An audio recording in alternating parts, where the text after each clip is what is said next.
Good afternoon, everybody, and can you hear me? We can hear you, Sanjay. Okay, thank you. So, good afternoon, everyone, and welcome to what is the inaugural session of the 10th National Bioethics Conference organized uh, by the Forum for Medical Ethics Society, the Indian Journal of Medical Ethics, and of course, our co-host, the Bioethics Department of the Christian Medical College, Vellore.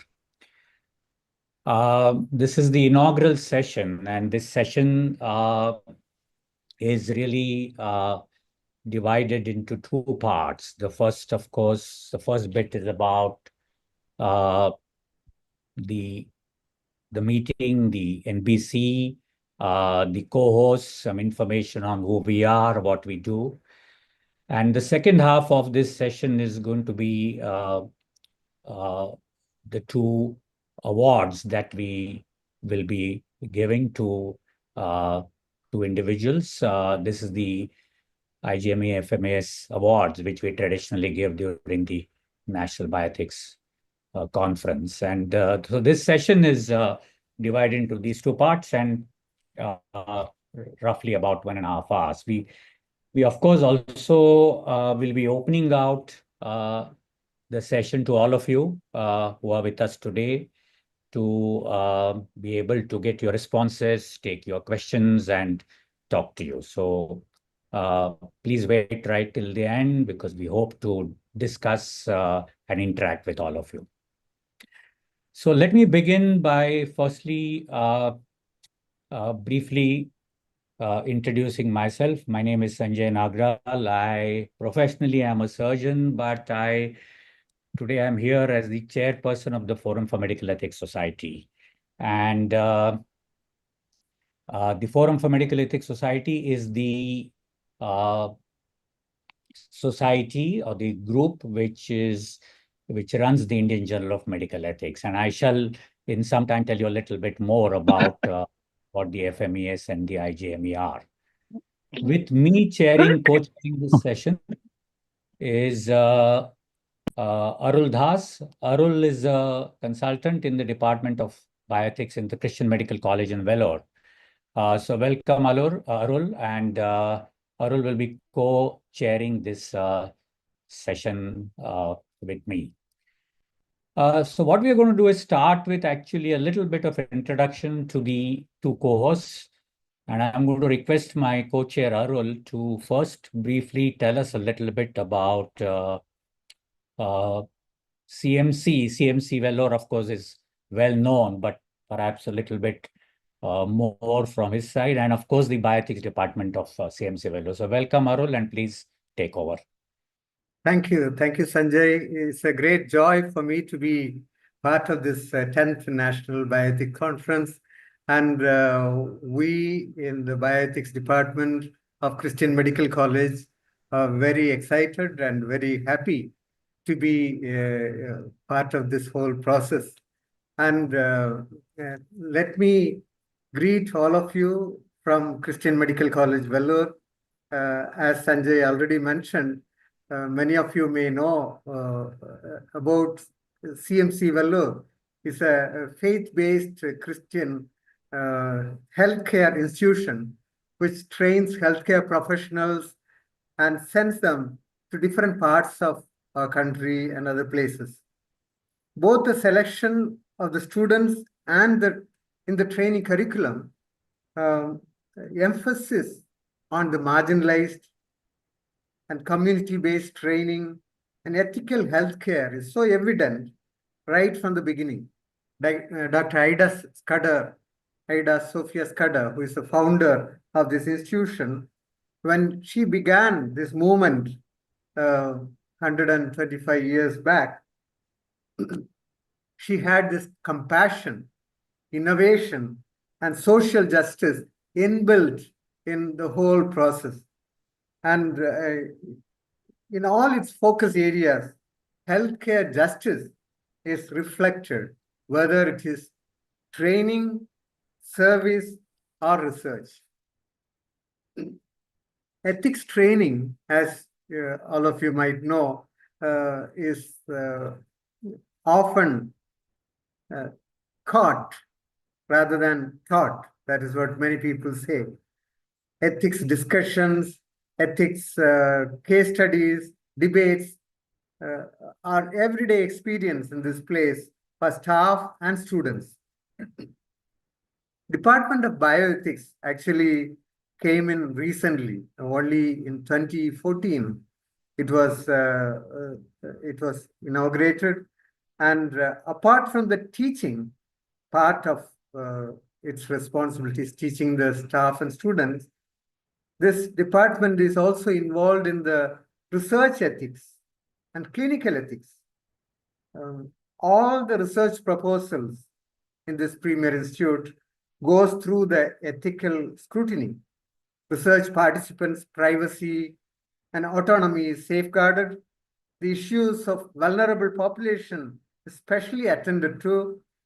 Bioethics department pays special attention to the clinical scenarios where the professionals go through a lot of ethical dilemma sometimes.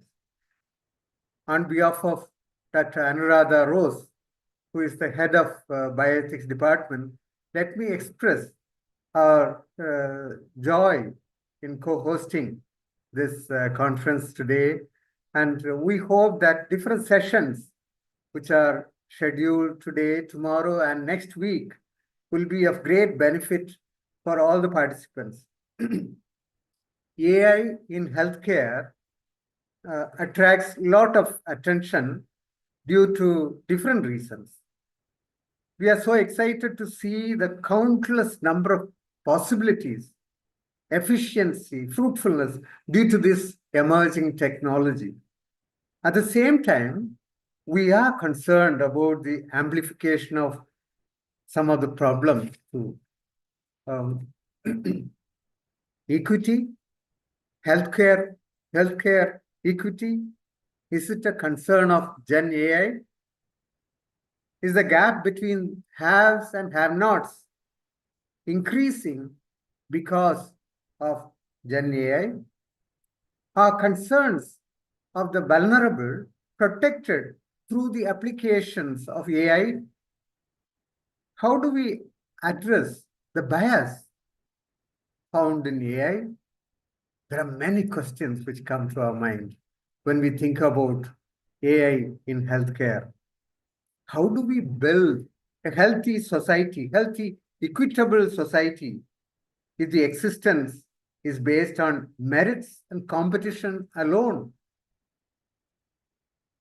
You may be aware of a Hebrew word, shalom, which actually encompasses most of the aspirations that we embody. It is not just peace, it can mean health, wholeness. If you ask me, the destination of humanity is shalom. In healthcare, health education, health research, shalom is our endpoint. How do we harness the power and capabilities of AI to achieve that in the domain of health? My prayer and my desire for our conference these days is that we will endeavor to go towards this direction through this 10th National Bioethics Conference. Thank you. God bless you. Thank you, Arul. So please, of course, you'll be with us and we shall jointly take this session forward. But thank you very much. The CMC, of course, has been a great source of inspiration for many people in this country, for many reasons, but one of them, of course, being your work in the area of bioethics, and you have been a great supporter for us. I'm going to now briefly talk about the journey of the Forum for Medical Ethics Society and the Indian Journal of Medical Ethics. And whilst some of you, or maybe perhaps many of you, have known our journey, have been part of our journey, we thought it's a good occasion to actually partly look back, and also for those of you who are new, maybe give you some background to who we are and why we reached where we have reached. So I just want to begin by saying that this process of uh, this group, the Forum for Medical Ethics Society, as it is known, actually informally began, maybe if we want to locate it, maybe sometime in the 80s. And the 80s was a period of ferment in terms of both ferment in overall in society in India, in the socio-political scene in India, but also ferment in healthcare. And there was, on one hand, the growth of healthcare, on the other hand, some of the challenges coming up. There was a huge controversy around the medical profession being brought under the purview of the Consumer Protection Act. I was actually a young postgraduate at that time, and through some of the my association with the resident doctors movement and resident doctors union in Maharashtra, I got connected to friends who were working in groups outside of the mainstream profession, and some of them working in the healthcare profession. So there was Medico Friend Circle. Many of you know what Medico Friend Circle is. There was a group called Akash, which was a consumer group which worked in Mumbai largely. But we also had a kind of focal point which emerged from none other than the uh, founder, the absolute founding editor of the journal, uh, Dr. Sunil Pandya. Dr. Pandya at that time was head of the Department of Neurosurgery in Mumbai's KEM Hospital, GS Medical College. And he actually provided the nucleus and the umbrella for many of us getting together.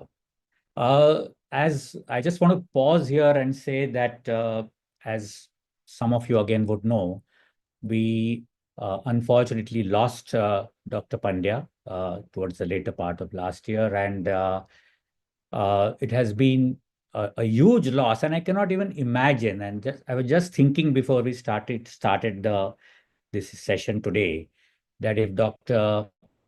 Pandya had been around, he would have been very much in the midst of today's inaugural session.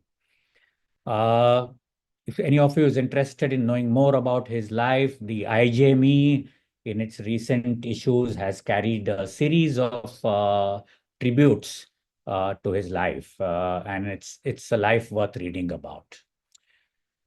So in the Department of Neurosurgery, there was an attempt to form a nucleus of a group of people. We would meet once a week, every Wednesday evening, in his office.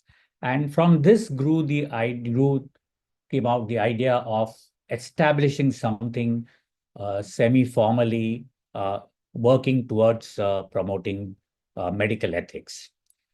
So the creation of this group really has been based on activism. Unlike the academic bioethics that one tends to see in the rest of the world, this group came from activism of various backgrounds.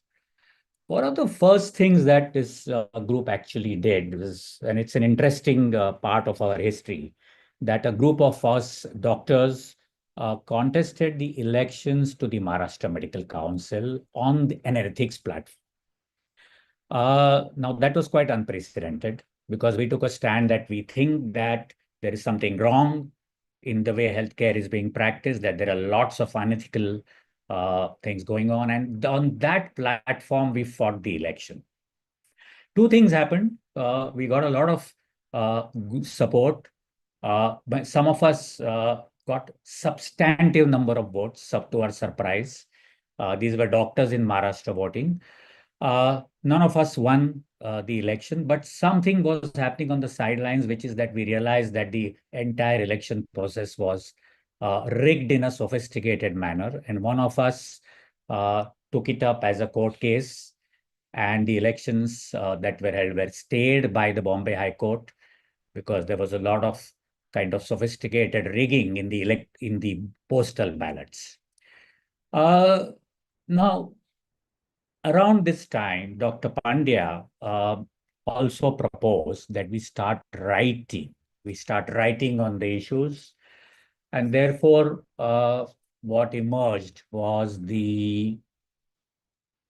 a small little newsletter, the first issue in 1993, which was called Medical Ethics. Soon, it was felt that this should become a more formal publication.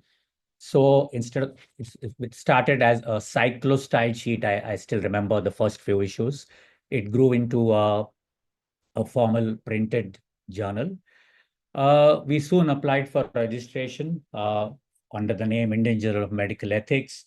For some reason, we were actually given the title Issues in Medical Ethics, but it was only years later that the registrar of newspaper allotted the journal its preferred title. And that's how this is today the Indian Journal of Medical Ethics, or IJME as we now know it, from the year 2004. So one of the main activities of the FMES has been the journal. In fact, I would say it's predominant activity. But the Forum for Medical Ethics, which was then, of course, formally registered as a public trust, also has had two other activities. One of which is why we are here today, which is the National Bioethics Conference, the platform of the NBC. And this has been organized. The first one was held in Mumbai physically in 2005. And this is now the 10th conference. So it's been held over 20 years across India in various institutions with various themes. So this has been the other activity of the FMES.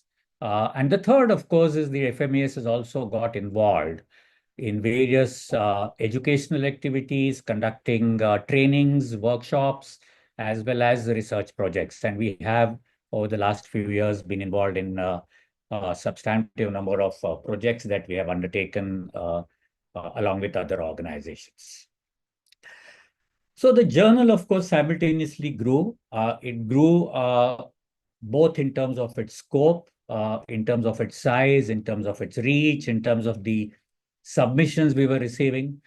But I think what also happened was that it acquired a formal academic form, which means that it was soon indexed primarily on Medline PubMed, which, as you know, is the predominant indexing side. But now the journal is also indexed in other databases, Scopus, the Philosopher's Index, etc. So, of course, there was the academic recognition and credibility of the journal, which was established.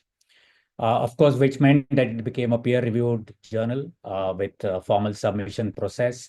And many of you who have written for the IJME know that it is now a very formal process of submission, review, peer review, etc. Having said this, I must also immediately add that whilst it became an academic journal, but we made efforts and still continue to make efforts not to make it exclusive, not to make it difficult to publish in. So we have very consciously over the years avoided any form of fees for publication. What we have now is pay if you wish kind of policy. But we also kept the journal open access on the net. And every issue of the IJME is available since its inception in 93 for any of you to see every article. And therefore, on one hand, it acquired academic heft, academic rigor, recognition, but on the other hand, it was open access. And we, of course, published individuals who maybe perhaps find it difficult to publish in the more so-called established academic journals. So we have people working on the ground, community workers, we have patients, we have patients' rights groups. So we created this platform with a very clear understanding that this is not a, a doctor's journal. This is not only an exclusive journal of also of healthcare workers, certainly not of bioethics specialists or bioethicists, but everybody in India and South Asia who's concerned about healthcare ethics in a very, very broad sense of the term. And that's where, therefore, we are where we are. I just want to end this bit of introduction, and apologize that maybe I've gone on for long, but we thought it's important to share this with you, the journey. I've been part of it right from the early days. Partly because it needs to be said. I think it's been a very rare experiment, which we believe the fact that it has been sustainable for years means that we have touched a chord somewhere, but it also means that there are individuals across the last 3 decades who have worked extremely hard behind the scenes. And I just want to also take this opportunity to thank all those individuals. Many of them have chosen to often remain behind the scenes. Some of them, of course, you will see during the course of this NBC. So I'll stop here now, and maybe we now request the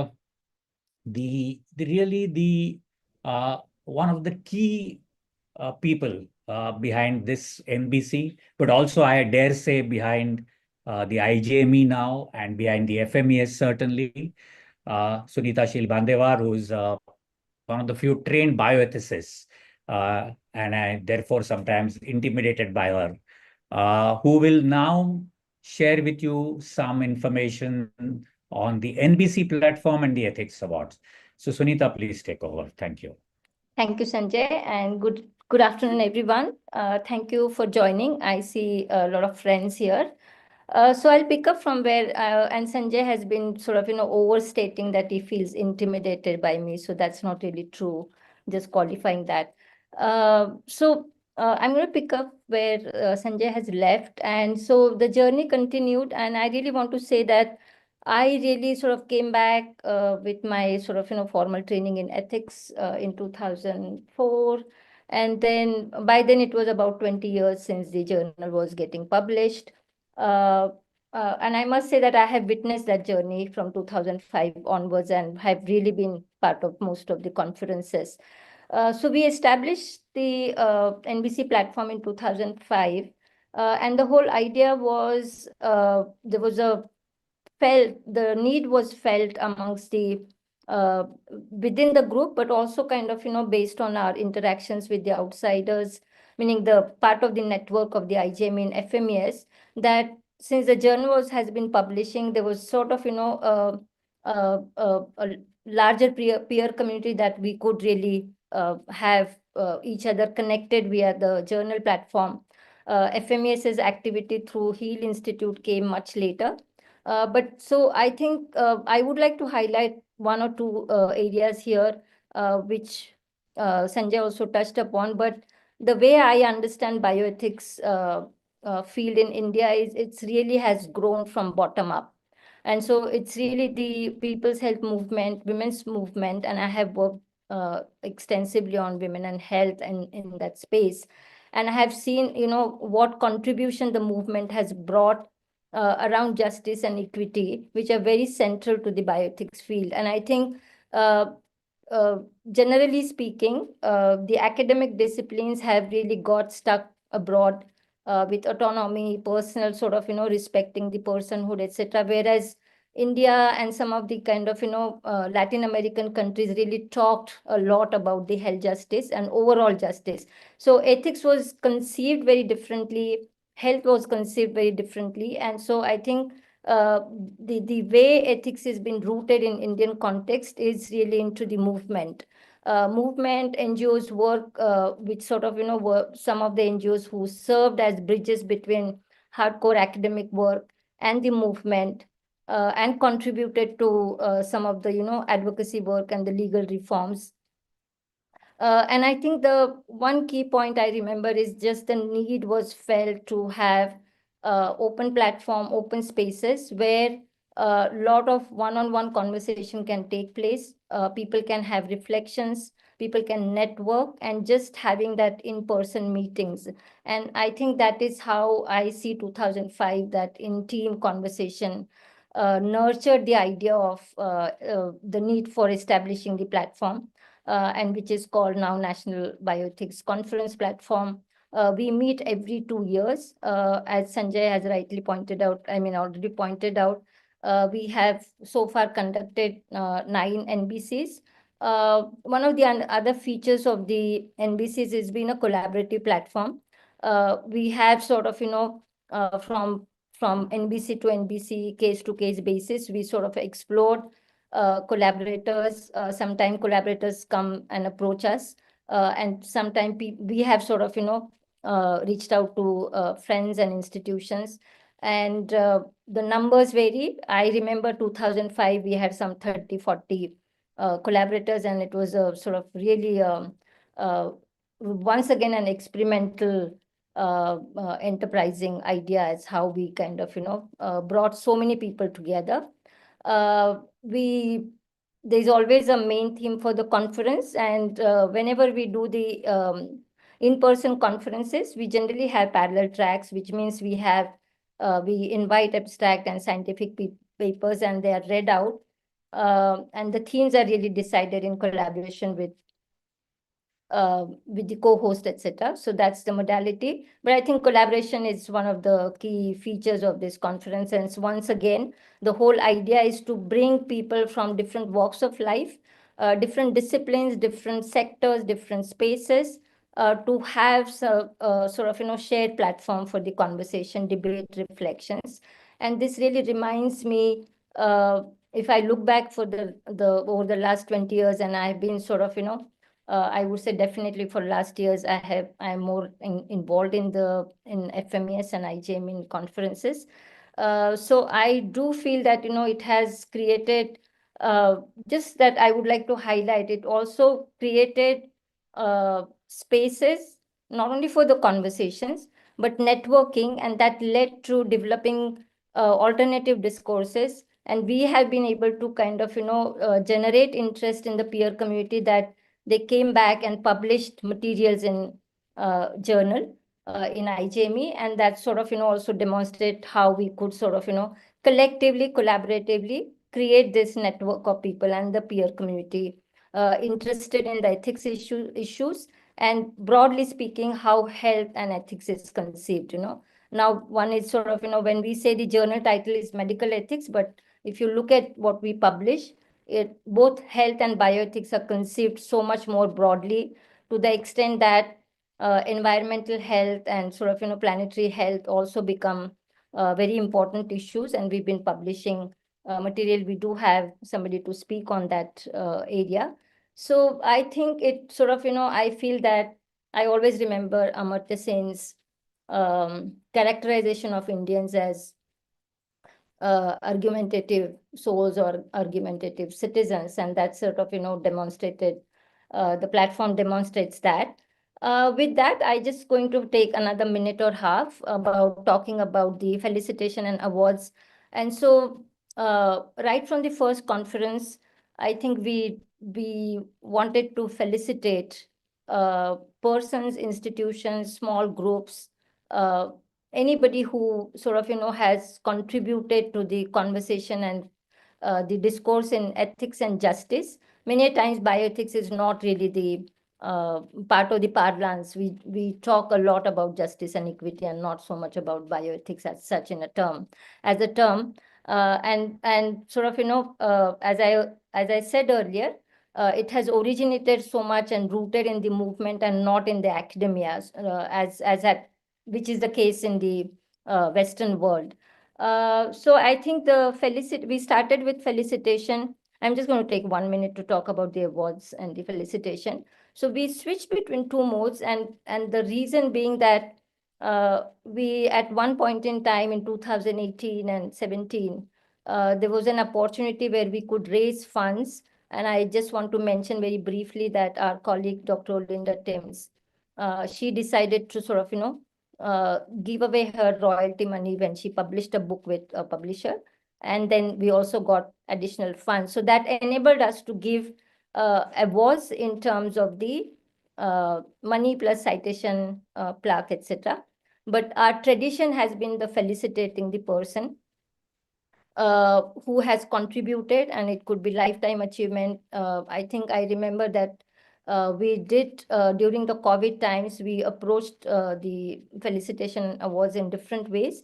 Everybody knows that so much has gone from the grassroots level. Health workers, many small groups were formed impromptu, and they did a lot of relief work. So we are very open about the sort of, whom we consider. It could be individual institutions, small groups, nurses, ashas and ANMs, etc. So those people have been considered. It could be head of the institutions who have been working in the remote areas.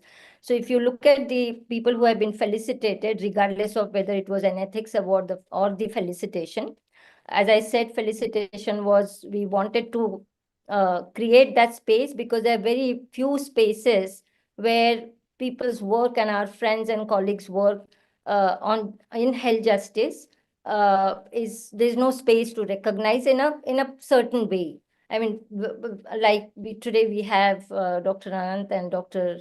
Mehta. Everybody knows their contribution, and there are a number of other people. So we thought this is just a platform where should really use this opportunity to felicitate the contribution who have really shaped certain areas, and we'll hear the acceptance speeches just to vindicate the point that how they stand out for their contribution and the scores of other people. And then it is always a difficult choice for us. So I'm going to really stop here and hand over the floor back to Sanjay. Thank you, Sanjay. Thanks, Sunita. So when I said that I am often intimidated, it is because of your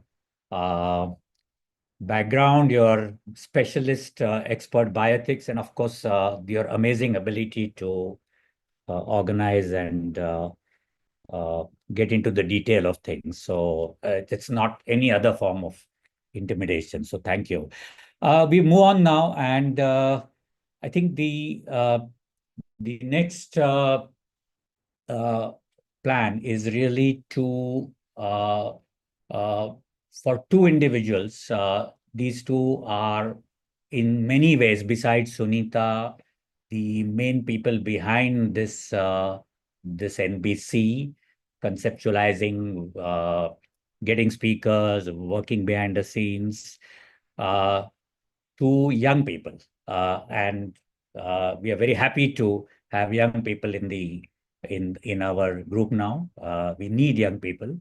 So Lubna Dugal and Santan Datta, and I'm sure many of you have been hearing from them in the build-up to the meeting. So both of them are going to actually introduce the theme of this NBC, and of course they will do it in some detail. But all I want to say is that the area that this NBC has chosen to focus on, actually, in terms of its relevance, in terms of even, I would say, a sense of urgency is could not have been better, because I think artificial intelligence as a lens to the entire area of digitalization of our lives and the presence of the digital world in now increasing presence in healthcare.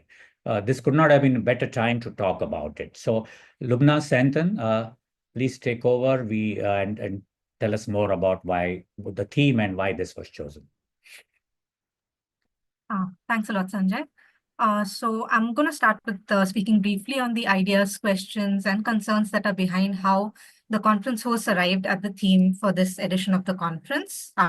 Artificial intelligence in healthcare, ethics, law, and human rights matters. I will then hand over to my colleague Sayantan to give you an overview of the various sessions of the conference that you can look forward to attending over the next the 4 days of the conference.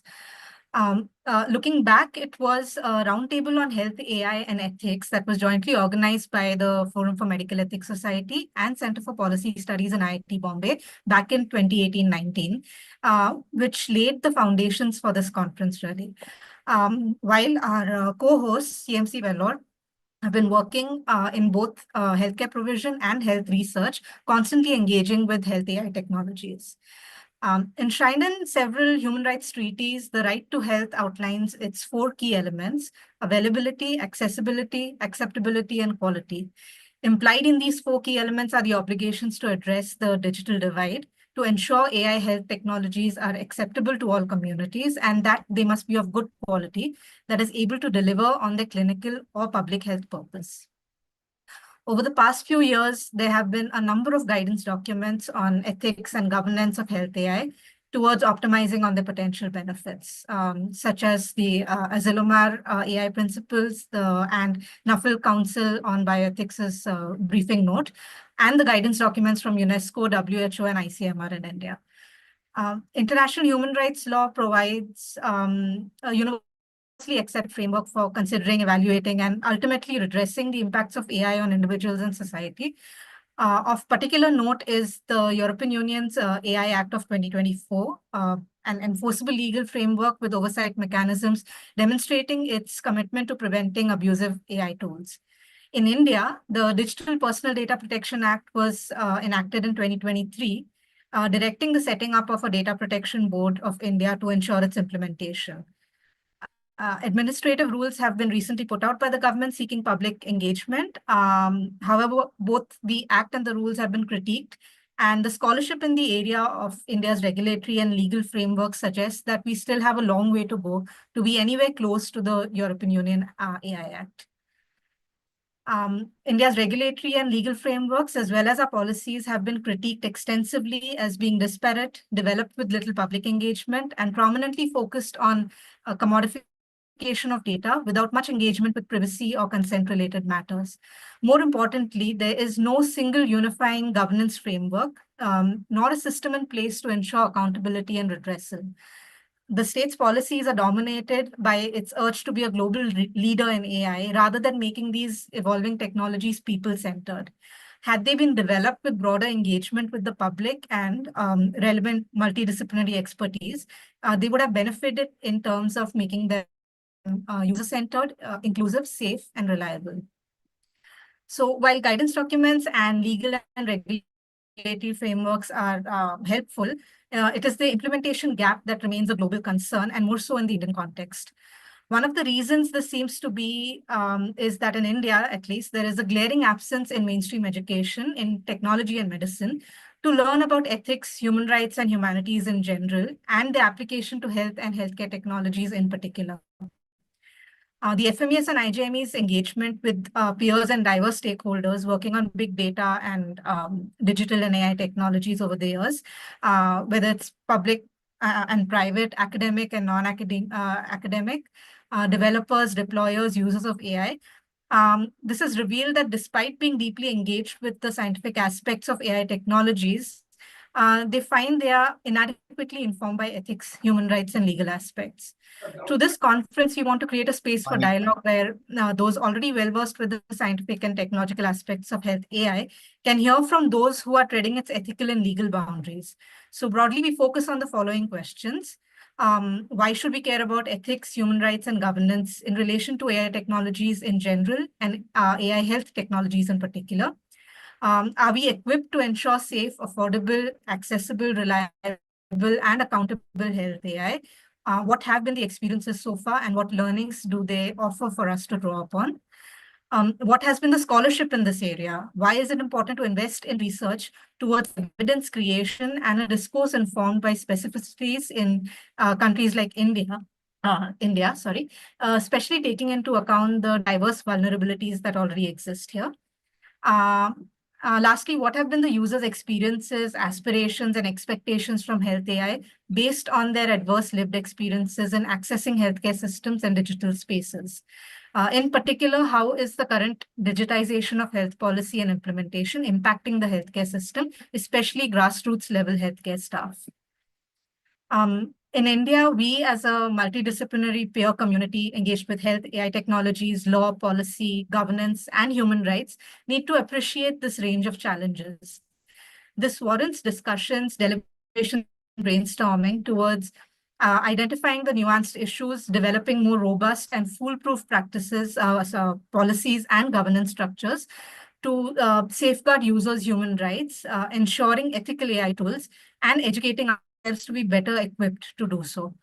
We will benefit from sustained and deeper engagement with the range of UN conventions that India is a signatory to, with our own legislative framework relating to data matters, and with the Human Rights Act of 1993, and what all of this would mean on the ground for various players in the AI spaces. We need to draw upon and build on this towards reaching a middle ground to balance the risks and anticipated benefits of AI. Over to you, Seth, now to talk about the sessions. Thank you very much, Lubna, for taking us through the theme of the conference. I know Sanjay keeps saying that Lubna and I are the young people in the conference. Luckily, we have younger people in this team.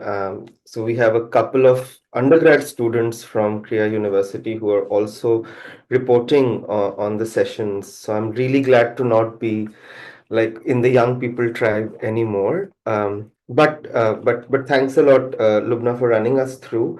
What I want to do is run you through the different sessions at the conference, summarize the intention behind them and what's going to happen briefly. And if you don't want this to become a list that I read out, I suggest that you go to the program document that's uploaded on the NBC website.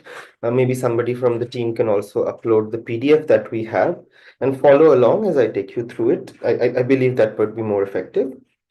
So the first plenary, which would happen after Dr. Lopa Mehta and Dr. Anant Phadke present their acceptance speeches. The first plenary, which is scheduled later today, is titled Health Technology Assessment in AI, Past and Present, and is conceptualized to set the stage for the conference. So in this session, we wish to understand the relevance of health technology assessment scholarship in India and globally. We want to particularly see what learnings from existing HTA scholarship can be drawn upon to minimize potential risks in health AI development and deployment. So HTA being health technology assessment. So after the plenary, we have session 1, and in the first session, which is titled AI Applications and Psychiatry, Ethics, Governance and Entrepreneurships, we will look at AI interventions in the context of mental health care. We will focus on the need to have ethics and governance frameworks to ensure not only responsible and effective AI tools in mental health care contexts, but also tools that are mindful of ethics of care. At that point, we would be able to bring day 1 to a close. When we meet tomorrow, and that starts at 4:30, we will start with a session on health digitization in India, voices from the grassroots and policy spaces. In this session, we will encounter empirical research about digitization of health involving ASHA workers, and we will also hear perspectives from those with long-standing engagement with the health movement. We will engage with questions like how does the state's data mining oriented policies affect the relationship between the state, business interests, and people? What happens when people become data, and what promises of technology have been kept and what have morphed into threats? The next plenary, again tomorrow, is on health AI, diving deeper into ethics and human rights matters. So the title is descriptive enough, but there are 2 aspects which I think are noteworthy. One is the fact that we'll hear about the work of the World Health Organization, WHO, and how it is guiding development and deployment of health AI in different contexts. And we'll also hear about how perspectives from the humanities and the social sciences can help us evaluate AI use in healthcare contexts. I'm particularly interested in this aspect of the plenary, and I hope you will be able to join us too. So then we will meet next week, which is on the 4th of April, a Friday. And on that day, we have the 3rd plenary, Health AI Policies and Governance, Going Beyond Commercial Interests. 3 speakers in the plenary will help us understand the local and global landscape of law, governance, and policy-related issues in the context of digital health and AI. This will be followed by session 3 on AI and marginality, users' perspectives from transgender persons and people with disabilities. The idea behind this session is that as AI tools continue to be developed and deployed, users' perspectives from the margins remain sidelined. So this session is an attempt to bridge that gap by upholding and holding a conversation where transgender persons and people with disabilities discuss their experiences with and aspirations from AI technologies. On the last day of the conference, 5th April, we will start off with session 4 on artificial intelligence and academic integrity, bridging the gap in scholarly publishing. That will bring together stakeholders from across the publishing ecosystem to share their experiences and efforts in dealing with AI tools. And we will wrap up the conference that day with the 4th plenary, which is Foundations and Transformations, AI, Healthcare, and Digital Planetary Health. In addition to a summary of the conference proceedings, which will be made by representatives from our rapporteur team, we have two valedictory addresses. One address asks whether the constrained healthcare system across the globe is ready to introduce health AI, and the second focuses on the impact and implications of digitization and expansion of AI technologies on planetary health. As you can see, we are both coming a full circle while moving a little forward. So that brings us to the end of this introduction. I'll leave you with the hope that my colleague Lubna and I have been able to give you some insights on what is to come in the conference and why, and we look forward to your active participation. Thank you. Over to you, Sanjay. Thank you, Santan, and it's difficult to summarize the entire meeting in limited time, but I think you managed to give a fair idea of what's in store. By the way, my comment on young, as you know, young and old is a relative term, but certainly given the current average age of people in the IJME FMES circle, you are young. You still continue to be very young. I just now want to move on to the next session, and as I said right at the outset, this part 2, which is the felicitation traditionally done in the NBC. And this time we are felicitating two individuals. You will know more about them through their citations. I personally, of course, have known both of them for many, many years, very closely. But I think one of the important reasons, and Sunita said we felicitate people. Many of the individuals we know and we approach are actually, when we invited them, including the two today, they ask us, why are you felicitating us? What is the reason? So these are not people who normally are keen to be felicitated. As many of them are people who actually have done work. They do work, and it's their work that speaks for them. But we just feel that it's very important, given the healthcare scenario, the landscape, the what's going on around us, to periodically remind everyone, including our audience, that there are alternative lives, alternative role models, people who have done things differently, because we believe that it's one of the inspirations for individuals to break out of traditional molds. So even today's people we are felicitating are not normally keen to be in the limelight, but they both agreed after a bit of prodding to be with us today. So I'm going to ask Meenakshi D'Cruz. Meenakshi D'Cruz, I mean, is what can I say? If there is, I'm at a loss of terms, but and I know Meenakshi also doesn't like to be praised, but Meenakshi has been the pillar of the Indian Journal of Medical Ethics on the editorial side for years together.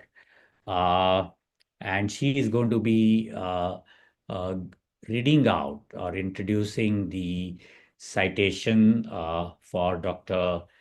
Lopa Mehta. So Meenakshi, please take over. Thank you, Sanjay. It's my privilege to read the citation to honor Dr. Lopa. Dr. Lopa Mehta was born in 1944 in Mumbai and grew up in a close-knit community in the city's chawls, an environment that shaped her deep understanding of human behavior. Encouraged by her parents to pursue higher education, she completed her graduation in medicine, which she chose over engineering as it was considered the best option for women at the time. In 1963, she joined the Seth Govardhan Das Sundar Das Medical College, or GS Medical College, to study medicine, where she was profoundly influenced by her professor, Dr. M.L. Kothari. Their collaboration spanned several decades, resulting in numerous books and articles, some of which were translated into multiple languages. Many of these writings presented contrarian viewpoints on dominant positions and established dogma. Notable among these titles are The Nature of Cancer, Cancer, Myths and Realities of Cause and Cure, Much Ado About Coronary Artery Disease and Heart Attack, Myths and Realities of Cause, and The Fourth Gender, Humanity Beyond Female-Male Equality in Thought, Language, and Action. Dr. Mehta began her teaching career at GS Medical College in 1970 and simultaneously took on the role of warden of the ladies' hostel, a position she held until 2002. She maintained discipline and ensured fair treatment and a welcoming environment for students, making them feel at home even when they were far away from their own homes. Her passion for preserving the institution's history led her to serve as the curator of the Janus archives, envisioned by Dr. M.L. Kothari and Dr. Sunil K. Pandya. She was deeply committed to documenting and safeguarding the legacy of the institution. As part of this effort, she organized and commissioned interviews with more than 60 GS Medical College retired faculty members, capturing their experiences and contributing to the historical records now part of the archives. As head of the anatomy department, maintaining the hospital's museum was also a part of her duties, which she carried out sincerely. Dr. Mehta's expertise extended beyond the classroom as she served on the curriculum committee of Mumbai University, helping to design the anatomy curriculum. She played a key role in the establishment and development of the Dr. M.V.L. Kothari Chair and Division of Medical Humanities after Dr. Kothari's demise in 2014, and in the organizing of regular lectures, film screenings, and discussions to expose students to the arts and philosophy to contribute to their becoming humane physicians. Along with Dr. Pandya, she steered the growth of this division. Throughout her career, Dr. Mehta has emphasized the importance of collective effort in her work. As she receives this honor, she does so in recognition of the many contributions of those who have supported and collaborated with her along the way. We are delighted to felicitate Dr. Lopa Mehta with the FMES-IJME Ethics Award 2025 as part of the 10th National Bioethics Conference for her lifelong contribution to quality medical education with a focus on raising student awareness of medical ethics and medical humanities, on honest and dedicated medical care, and on challenging established stereotypes in healthcare education through scholarly research and writing, always informed by a philosophical perspective. Sincere congratulations, Dr. Lopa. Back to you, Sanjay. Thank you. Thank you. Thank you, Meenakshi. So, Lopa-ben, once more, I also echo the congratulations. I have, of course, known you as an undergraduate student of GS Medical College from when I entered. But please now, we are keen and we look forward to your response to our award and to our felicitation. Lopa-ben, please. I think you're muted. Yeah, we can't hear you. I think you're muted, is it? Mm. You will need to unmute yourself,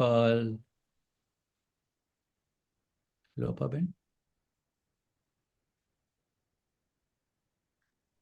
Hello, can you hear me now? Yes, yes, now we can. Absolutely. Go ahead, please. Yeah.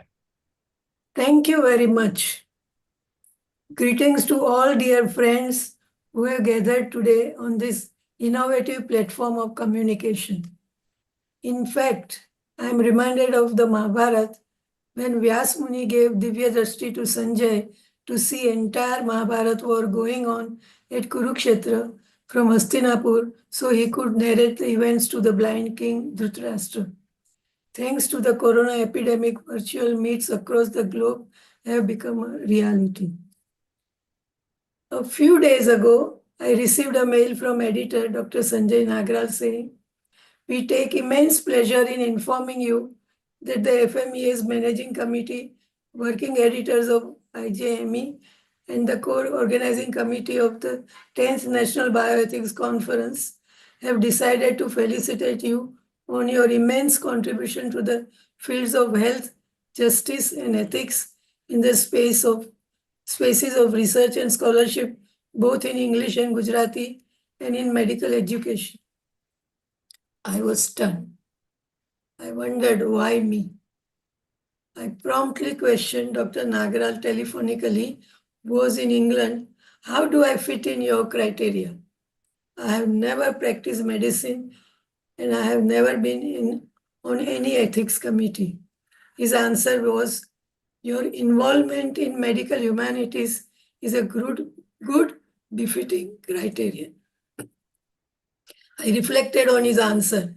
I realized that imparting the experiences of medical humanities is the crying need of today's technologically based medical practice. I had just come across an article courtesy Dr. Ravi Ramakantan, opinion by Kinshuk Gupta, Dr. Kinshuk Gupta, bearing the headline, "I used to shout at the hordes of patients. Then I learned what medical college did not teach me." He further comments are, a recent report by WHO highlights the positive impact of compassion on the overall health and well-being of patients. But as the report also finds, compassion can't be reduced to just behavioral change by doctors. This activity for teaching medical students medical humanities is not carried out in medical colleges across India, barring a couple of exceptions. Our institution has carried out this work on a very sound footing, where the whole team under the stewardship of Dr. Sunil Pandya and now Dr. Avinash Rupe has done it. I treat this event as a recognition of the sound work carried out by every member of the team, staff, and innumerable students, and I conveyed this to the board members. Let us have a glimpse of the basis of this activity. I find that young students between the ages of 17 and 23 years look at me with a blank stare because they are not able to understand and ask me, what is medical humanities? Over the years, having interacted with a number of students, I find that the topic, when discussed absolutely in its basic form, gives them meaning, and then they come back and tell me that they have seen a change in their approach, not only towards their patients, but towards themselves. They see growth of their personality and character. They feel that their priorities are getting streamlined and they are comfortable in interacting with patients. They feel good. They are happy with what they do. I'm mentioning here the basic structure of the discussion we usually have. It is always in the form of dialogue and never one-sided preaching. Usually it extends to a number of sessions. Why have you chosen medicine? The commonest answer is to serve people, especially those who are ill, cure their diseases. Some would say to earn money and respect in society so they can live happily.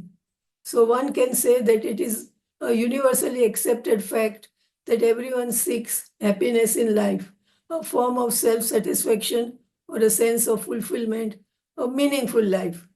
That means can differ. The medical profession is one aspect of living which allows one to reach that goal if practiced properly. What is meant by practice properly? The medical profession is unique because the patient comes to his or her doctor with fear of disease and death. The interaction of patient and physician is at the physical, emotional, intellectual, and spiritual level. Each one needs to be satisfied at all levels.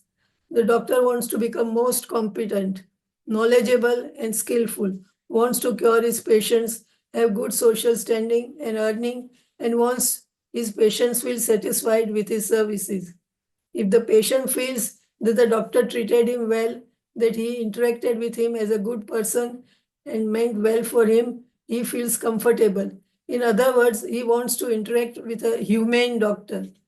Who is a humane doctor? The dictionary meaning of humane is marked by sympathy, compassion for other human beings and animals. That is why the word inhuman or inhumane mean lacking the qualities of a human being. The verb humanize refers to make human, render humane. The noun humanity means the quality of being human. A humane doctor is one who interacts as a human with others, with the patient and his relatives, with other healthcare team members of his team, with his colleagues, with his juniors, seniors, and students. A humane doctor is one who provides his patients not only cure, but care pathy laced with empathy. The humane doctor is one who understands the patient as a person first, thereby interacting with him as an individual and in the same way as the doctor would like to be treated by others with respect as an individual. In the art and science of medical practice, the art is missing. To become a humane doctor, basic values of life are required. There is a necessity of cultivating them. So in the words of Swami Vivekananda, character building education is required. Vivek has to be kindled to know what is right and what is wrong. Do unto others as you would like to be done by. What is it to be human? As a human, we have 5 senses of perception, 5 organs of action and comprehension guided by rationality, emotionality, ingenuity, willpower, and attitude. We need to link various activities to cultivate these faculties to understand what is success versus fulfillment, need versus want, I versus we. To understand these values, exposure to literature, history, philosophy, scriptures, moral and ethical anecdotes is required. To sharpen perception, observation powers, critical thinking and communication, expression, to hone skills, music, art, photography, cinema, theater, painting, handicrafts, writing, and reading are required. Let us have an overview of the activities of Dr. Manu V.L. Kothari, Chair and Division of Medical Humanities.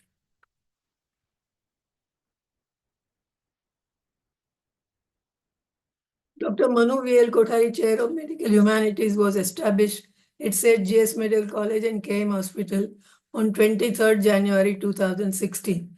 This was done by the institution, friends and well-wishers to honor him and to bring in the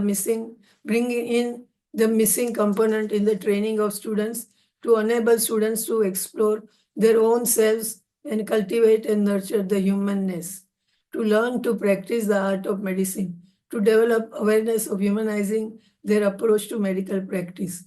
Dr. Sunil K. Pandya, a renowned neurosurgeon and acclaimed as the father of medical ethics in India, took over as the first chairperson. The work of the chair and division is being looked after by the core committee. Dr. Padmaja Samant, professor and head, Department of Gynecology and Obstetrics, is the coordinator. Dr. Swarupa Bhagwat, associate professor of transfusion medicine, looks after the archives, genus, and publications by the chair and division. There are 2 student secretaries elected every year for the chair and division and 2 secretaries for the archives. They work enthusiastically under the guidance of core committee members. Dr. Ravi Ramakantan and I are the advisors whose guidance encourages the committee members to work more and more towards the goal. The chair and division has been regularly organizing 2 orations and multiple lectures, lecture series, workshops, orientation programs, interactive sessions, book reviews, and short online certificate programs to cover all facets of medical humanities. It is conducting and recording interviews of all available and willing retired faculty members. Let me acknowledge here that all the speakers have very willingly, enthusiastically contributed without any honorarium and without demanding even the personal expenses incurred by them in order to reach the venue from different parts of the country. To herald the centenary of our institution, in collaboration with Gozumek Alumni Association, more than 60 virtual reunions, Gozunions of present and former undergraduate batches were organized and brought under one fold as GSIs. Ascension, a step above, is the annual conference with a new theme organized by the student secretaries for students of all medical colleges. Photography, essay writing, elocution, dancing, singing, and filmmaking competitions are organized for the students. All proceedings of all activities of the chair and division are live streamed or uploaded on the YouTube channel of the chair. Reflections is the annual publication based on different aspects of medical humanities. The chair and division of medical humanities publishes an annual report of the activities carried out and the financial transactions. Dr. Avina Supe is the present chairperson of the chair and division of medical humanities. He took over the reins from Dr. Sunil Pandya in April 2024. Dr. Sunil Pandya passed away on 17 December 2024. Coming to the future of medical humanities in medical education, I see multiple hurdles.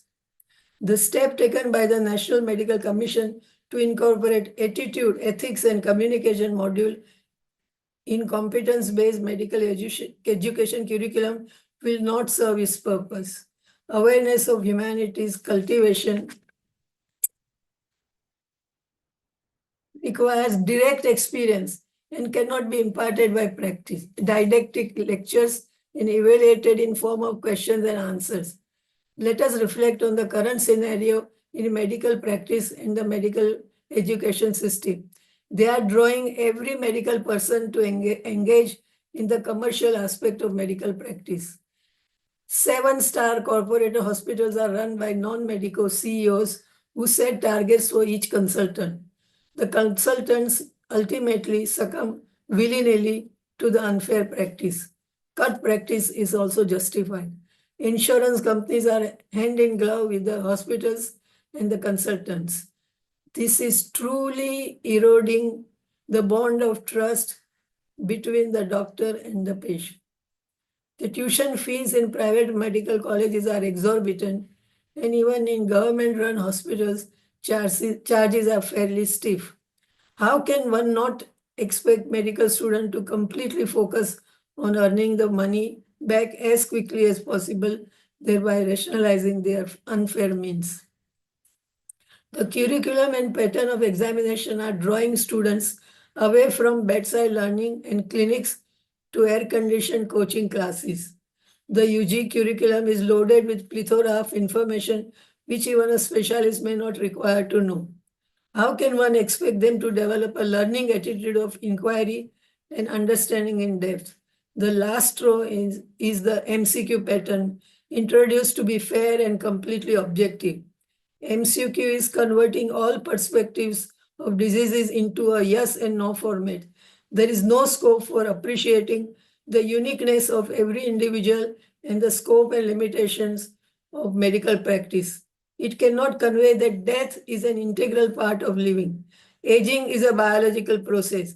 Age-related changes are being labeled as diseases, not actively. Anything can be the best alternative at times.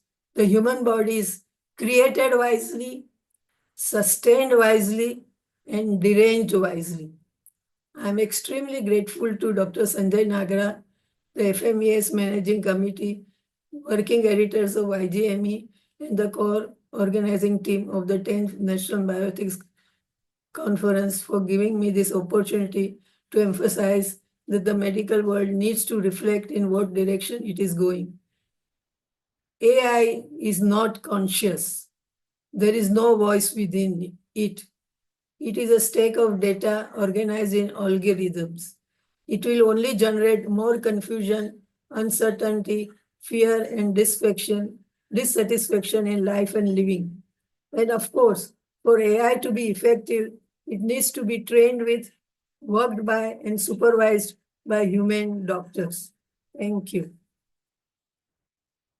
Thank you, Dr. Mehta, for those words. Well, I must say that the last few minutes of what you said is probably one of the reasons why the IJME, the FMES came into existence, the whole crisis in the way medicine and healthcare is being practiced around us, crisis in medical education. So it was largely a response.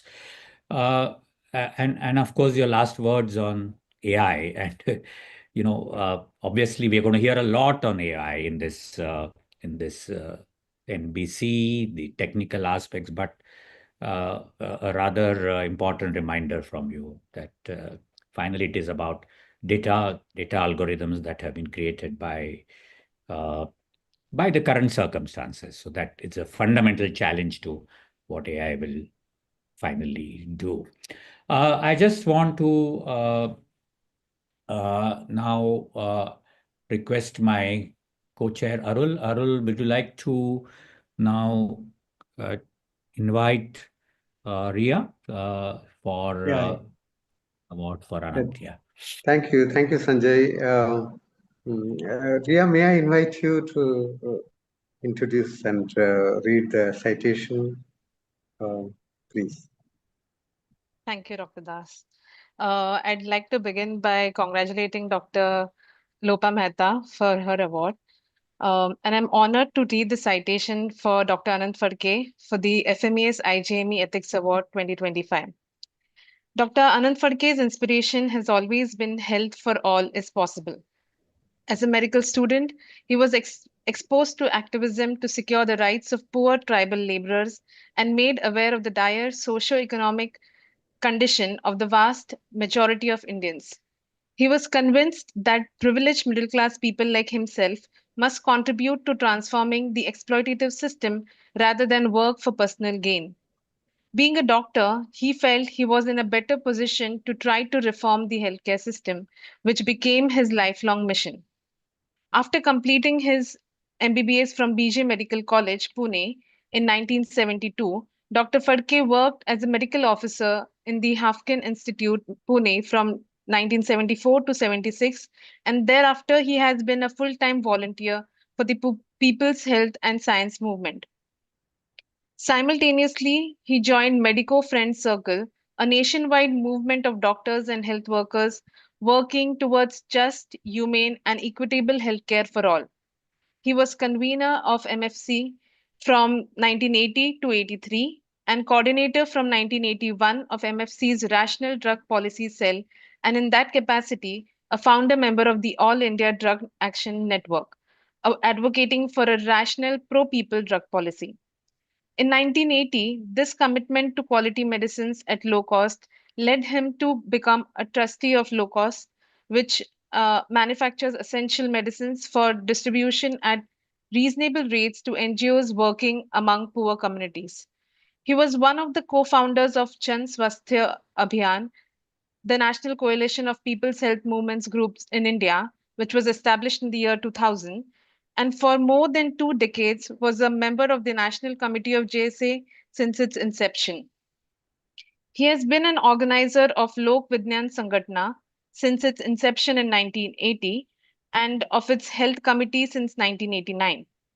This resulted in the publication of over 20 booklets with helpful information in Marathi about infant and childcare, women's reproductive health, common ailments and remedies, misconceptions about tonics, about over the counter medicines, and the exploitation of patients. Besides writing for the general public, he has contributed scholarly analysis to journals like EPW, Yojna, Bodhi, and IJME, chiefly on issues of pharma policy and access to healthcare, and led a study on the supply and use of pharmaceuticals in Satara district. Partially based on this research study, he authored a book on rational pharma policy in India published by Sage Publications. His award-winning book in Marathi on healthcare for all has been widely acclaimed. An acknowledged expert in the field, he has been in 1995 on the Aiden Expert Committee, which prepared a graded essential medicines list for India, and in 2002 on the Consultative Committee, which prepared a graded essential medicines list for Chhattisgarh.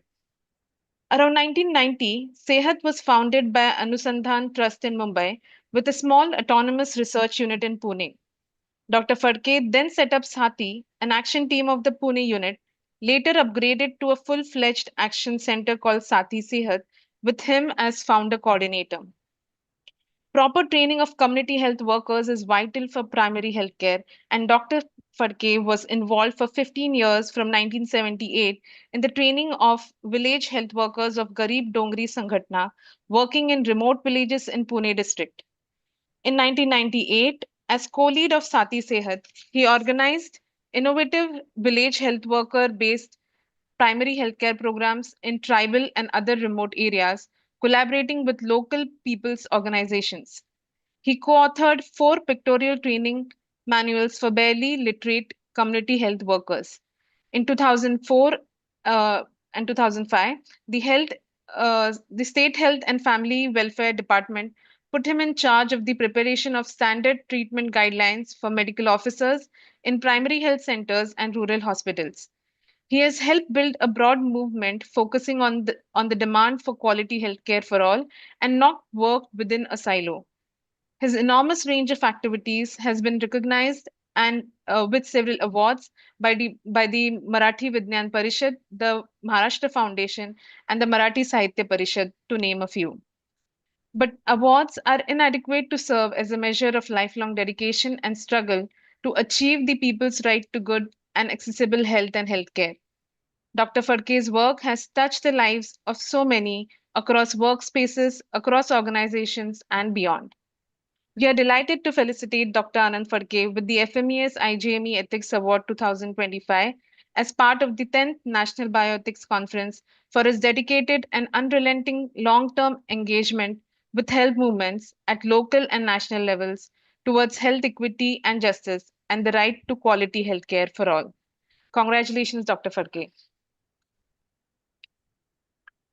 Thank you. Okay, so thank you, Ria, for that introduction. And I know Anant for how many years, and very difficult to introduce him. I mean, so many things.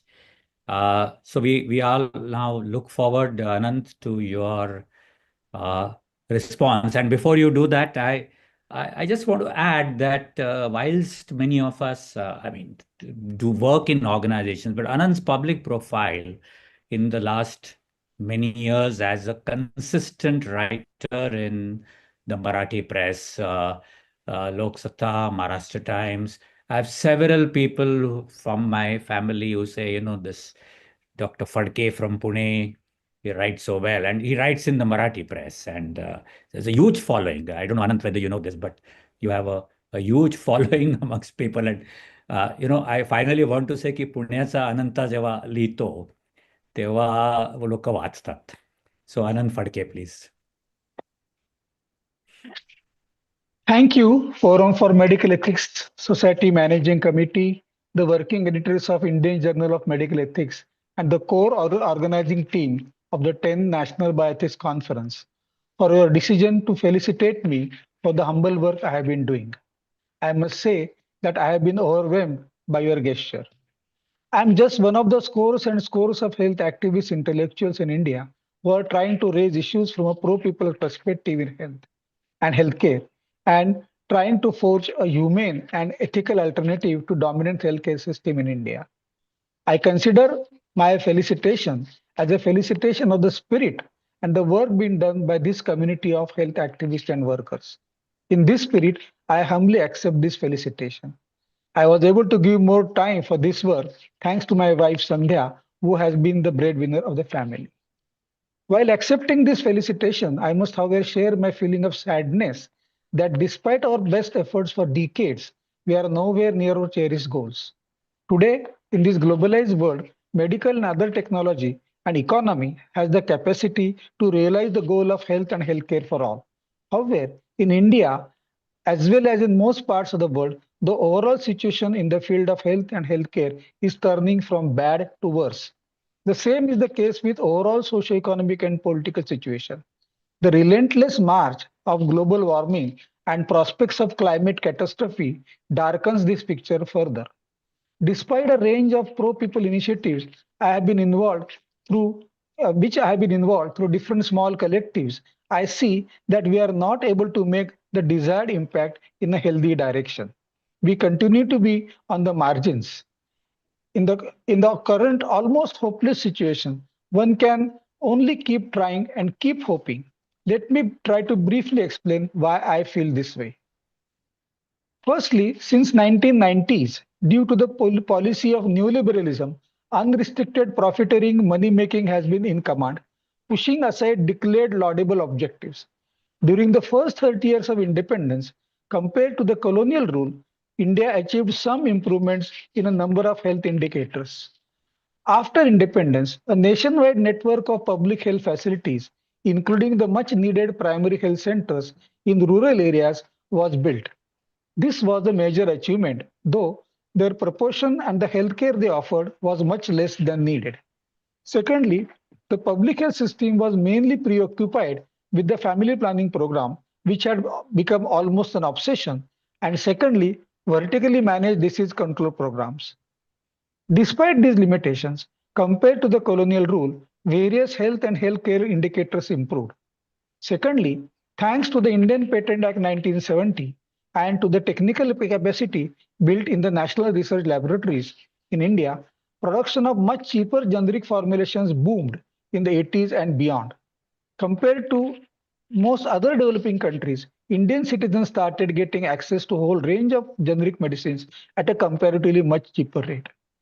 However, after 1990s, the Indian government more or less abandoned the limited attempt to build an Indian variety of welfare capitalism. Those who had amassed wealth and political clout through the 3 decades of post-independence development either buckled under pressure of the Western money bags or willingly joined hands with them to adopt a new path of market-dictated development. In healthcare, 4 industries prospered under this new policy of liberalization, privatization, and globalization, LPG, which was pushed by the World Bank. These profit-driven enterprises are pharma industry, medical laboratory industry, hospital industry, and private medical colleges. The government's regulation as regards quality and price in these 4 areas is almost non-existent. The situation is almost entirely left to the market forces. The results have been disastrous from the point of view of common people. Let me explain briefly what I mean. Firstly, now about medical colleges. About half the medical colleges are in India are private. There is hardly any effective regulation of the fees they charge.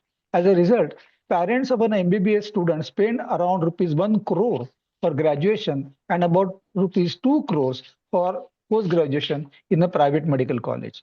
The doctors graduating from these private medical colleges must earn high enough by hook or crook. Hence, they tend to indulge in unnecessary investigations, accepting commissions from the pharma industry, as well as from the commercial and corporate pathological laboratories and from fellow doctors for referring patients to them. In these colleges, exposure to clinical work is very limited as the hospitals attached to them have less number of patients. They tend to rely far more on investigations than on clinical understanding. Secondly, since the majority of the students want to go for post-graduation, they do not focus on trying to get clinical experience during their internship. Instead, they focus on MCQs for preparing the NEET PG. My teacher friends in medical colleges share their experience that because of the obsession with MCQs for NEET PG, these students, when they join PG course, have very little clinical experience, understanding, and skills. This debasement of clinical medicine is nowadays is also common among government medical college graduates, as they too focus on MCQs for their preparation for the NEET PG. Patients have to pay the price for these unhealthy developments. Above all, the pharma industry has benefited tremendously from this neoliberal policy. In the 90s, price control over medicines was mostly withdrawn. Due to a PIL in the Supreme Court by the All India Drug Action Network, the government was forced to regulate the prices of essential medicines from 2013. However, its drug price control order 2013 was designed to keep high margins for the pharma companies. Therefore, it has hardly reduced the burden of the patients due to excessive prices. I am a trustee of low-cost trust, and we manufacture and sell with about 20% margin more than 100 essential generic medicines to non-profit health organizations. Since we are a small-scale manufacturer, our cost of production is more, and yet our prices are half to one-fifth of the market prices. Overall, unrestricted profiteering by the pharma industry is a big burden on the hapless patients. Secondly, irrational fixed dose combinations, FDCs, continue to be a big burden. In the WHO's list of essential medicine combinations constitute only 7% of the list because only rational FDCs are included. Whereas in India, FDCs constitute 40% of the market. This is because in India, all kinds of irrational FDCs are allowed to be marketed. Even the most modest recommendations of Nilimak Shrisagar expert subcommittee to ban the list of irrational FDCs have not been implemented. Because of these irrational FDCs, the hapless patients are exposed to a lot of unnecessary medications, unnecessary side effects, and higher unaffordable prices. Overall, the above has meant that in India, medicine prices are around 4 to 10 times more than what they should be. Medicines alone account for 29% of the inpatient and 60% of the out-of-pocket expenses, respectively. And every year, 3%, that is about 5 crore Indians, are pushed below poverty line because of these unaffordable expenses. Coming to private practitioners, till 1990s, these doctors were by and large general practitioners. Consultants, hospitals, laboratories played a secondary role. Commission practice was not rampant except in some metropolis. Situation has changed radically during last 35 years. Not only the pharma industry, but the corporate pathological laboratories, corporate imaging industry, and corporate hospital chains have overwhelmed the medical practice. Hence, over-investigations, unnecessary interventions, etc. have become the norm. The hapless patient is at the receiving end. From the 1990s, the government systematically underfunded and neglected the already inadequate public health services. The central and state government healthcare expenses have stagnated for the last 40 years. It is a mere 1.3% of the GDP compared to the recommendations of 2.5% of the GDP by the present government's Niti Aayog. Whereas the recommendation of the WHO and by the high-level expert group called HLEG, or the Planning Commission for the 12 5-year plan were 5% and 3% of the GDP respectively. In addition, there are huge number of vacant posts in public health services, especially at higher levels, and barring exceptions of some states, the underfunded, understaffed public health system is leaderless, dispirited, and dysfunctional. This is certainly true for Maharashtra. Poor people are at the receiving end of all this. Nowadays, under the guise of public-private partnership, many public healthcare institutions are being handed over to profit-centered corporate outfits. Coming to our own work, various health groups I have involved with during the last 50 years, we are all opposed to all these unhealthy policies mentioned above. We have done public education on the issues of healthcare policy through popular writings, public programs, signature campaigns, etc., etc. Policy level interventions have been tried at different levels. These groups have also suggested alternatives and have tried to practice and foster alternatives of various kinds. However, the policy improvements which the health groups from different parts of India have tried, including the national level attempts by the Jan Swasthya Abhiyan, which is the All India Coalition of Health Activists, continues to be neglected. The policymakers are wedded to the prosperity of the rich and the powerful. What is more worrying, the strength of all the pro-people groups remains marginal. By and large, most of us have not been able to make the desired impact. What is the way ahead? I feel that the only way ahead is those who feel that the situation needs to be improved greatly need to give more time, energy, and money to push for better policies. Unfortunately, the People's Health Movement is much short of volunteer time and donations. The situation can and should change, and I would appeal to all to try to chip in as much as possible. Only a strong People's Health Movement can change the situation. Those who want this change to happen need to give priority to this work.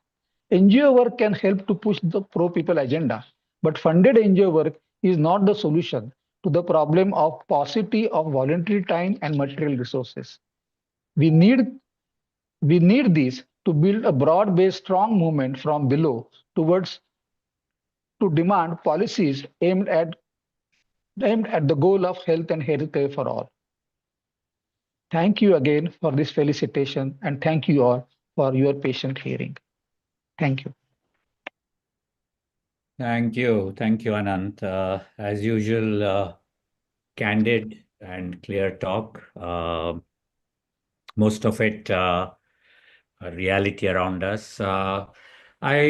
I just want to now invite Arul Das, if you would like to offer some comments, because we are going to now open this out for questions, responses. We have lots of people with us in the audience who have had a huge background working in all these areas. So I'm very curious and keen to get their responses to some of the things. But Arul, if you would like to say a Thank few. you, Sanjay.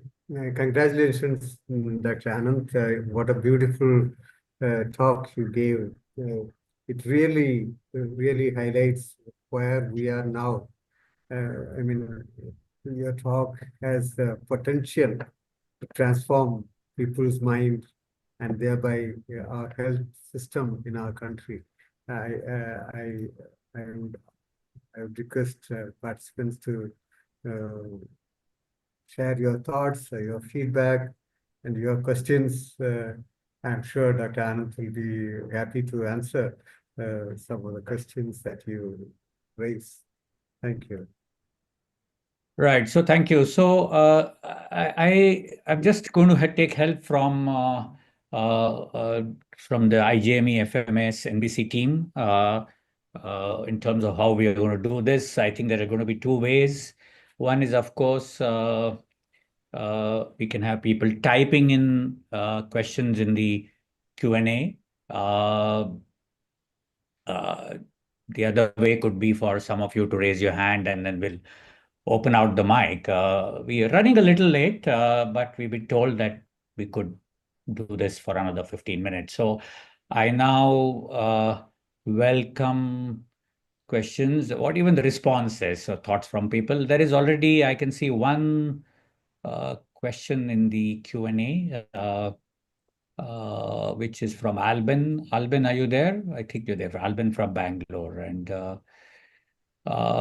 so that's a question now. I don't know who will answer this, but maybe Anant, you could, which is on, this is something on what are the ethical questions raised when foreign PE funds, now I don't know what PE means, as some of you may know, keep buying stakes in Indian hospitals across tier 2, tier 3 cities and rural areas. So foreign investment in healthcare in India, the new mantra.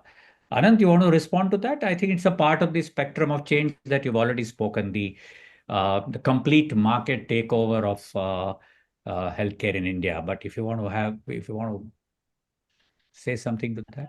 I do not concretely know about this PE thing, but I think it is just a trend of commercialization. It's corporate driven and finance capital driven. So if they find that it is not profitable, they will run away within 2 months. So we have seen the corporate investments and new this uh, finance investments which come in a hospital, and if they don't find it is profitable, they go away immediately, leaving the whole thing in limbo. So I suppose it's not simple commercialization, but very, very directly profit oriented and super profits by the finance capital. And secondly, foreign versus Indian, I'm not very keen to talk about foreign, because in the global economy, we do not, I of course, do make a distinction between some of the foreign predatory finance institutions. But in general, finance capital as a whole, as an entity, is global. And there is not great deal of point in making a difference between global and Indian, So though sometimes it makes a difference. Yeah, Anant stands for private equity. So I think the question was Yeah. private equity coming into healthcare, but I think we shall. I leave it at, in the sense it's various forms of finance capital. There's a question from Olinda. Olinda is, of course, Olinda is the reason we have these awards. Olinda Timms from St. John's, and so she asked Dr. Lopa and Anant, what is the message you would leave with youngsters joining medicine today? So that's quite a question, Olinda. But let's ask Lopa Ben or Anant to give it a go. What's your I message? think Lopa Ben may start to begin with. I will join. What's your message for youngsters? Usually when parents come with their children that they want to join medicine, I make it very clear that if you are seeking social status and money, then don't join this profession. If you really want to fulfill yourself by really caring for patient and not looking for very comfortable physical life, then there is everything you will get in life if you work for the patient and really. So make a decision right in the beginning. What is your inner call? Why you want to take this? This is the message I give to parents and their children. Anant? Firstly, things have changed drastically in last 40 years. And it would be very, very clear that even the government medical college education is pretty costly. And it is almost impossible to do justice to, you said poor patients, but even middle class patients, if you enter into a private practice. And unless you have patience, I've seen people who started very humbly, committed to patients, gradually build up reputation, and within 10 years, they are quite happy, even financially, unless you have unlimited hunger for money. But the waiting time is far more, the journey is far more difficult. And if you go in for specialization, that becomes a little far more challenging, because you must work at a higher level, at tertiary level, hospital level. And then those hospitals and all those things have their own demands, which have been more and more encroached, by the finance capital. One can choose to remain a general practitioner. And I can tell you from my personal experience, I don't do private practice, but I'm interested in clinical medicines. I read a lot. I keep consulting.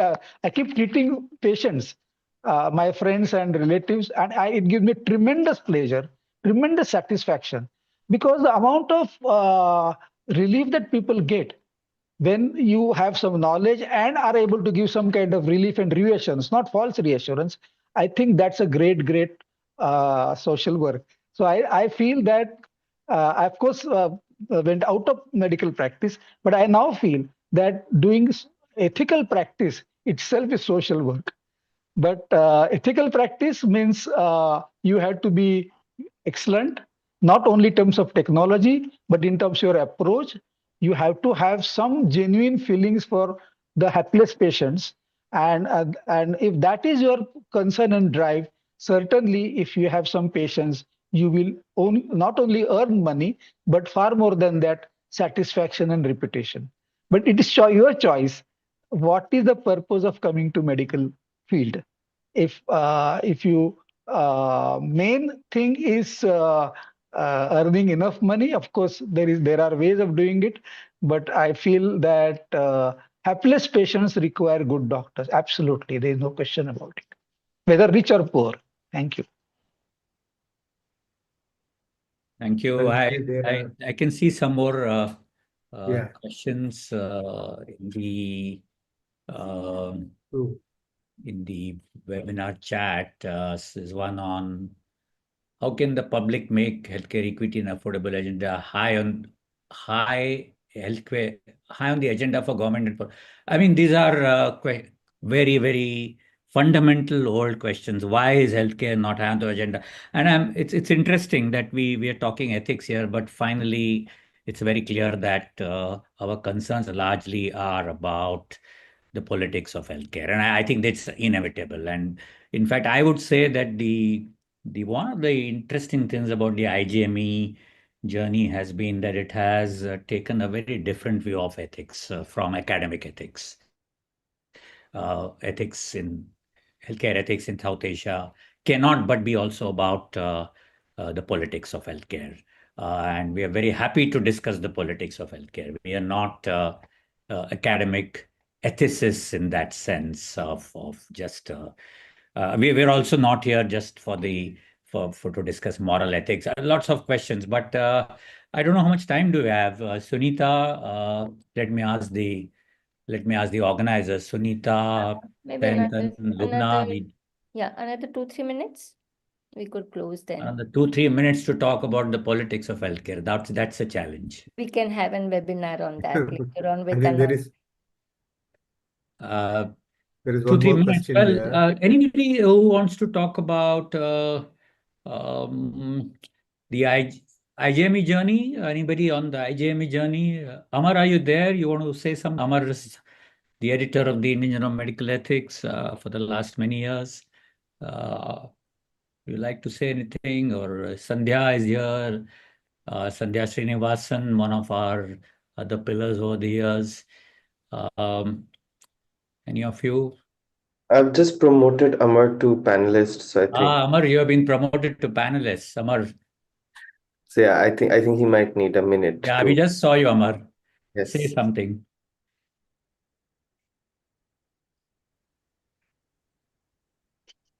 Go ahead, Amar. Amar, you're muted, so we can't hear you. Well, I don't have to say much, except that I'm very happy because this is a journey of now 20 years of NBC. We started in 2005, and how the idea came, and the kind of challenges that we faced at the time, and now having the 10th one taking place in 20 years is a really great occasion. And I'm very happy that on this 10th NBC we have Lopa and Anant. Both of them are very close to us.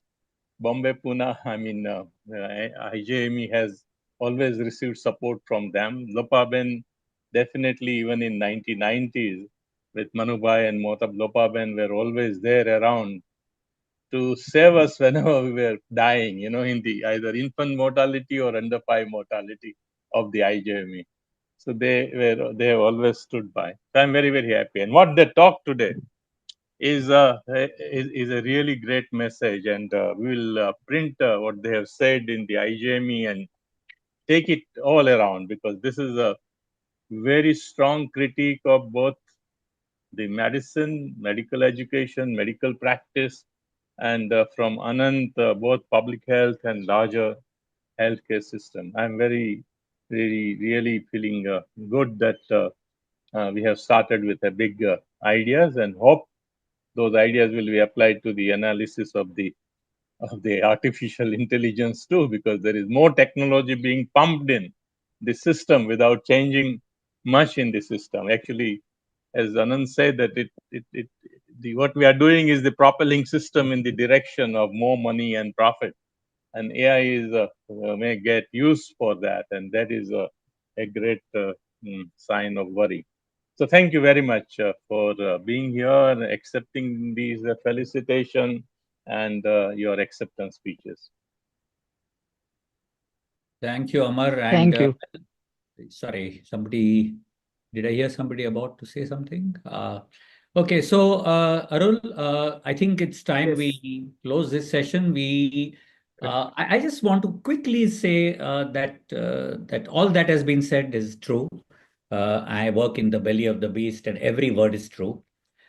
But I also want to say, maybe to round off on a slightly optimistic note, that the very fact that many of you are here, the very fact that the journal survived and is thrived for 30 years, the very fact that we get together. So there is resistance, there is contrary views, there are people fighting back, pushing back. They have to. We have no choice. I think people, the way the system is going, and artificial intelligence, of course, is something we want to hear a lot about. I have been told that actually AI has also the potential for being an equalizer, has the potential for being, in some ways, not unbiased intelligence. So I think it's a very interesting area to analyze. So thank you all of you for being with us today afternoon for the start of this NBC, the 10th NBC, and please join us today evening, tomorrow, the next week. We are going to have a lot of people, interesting talks.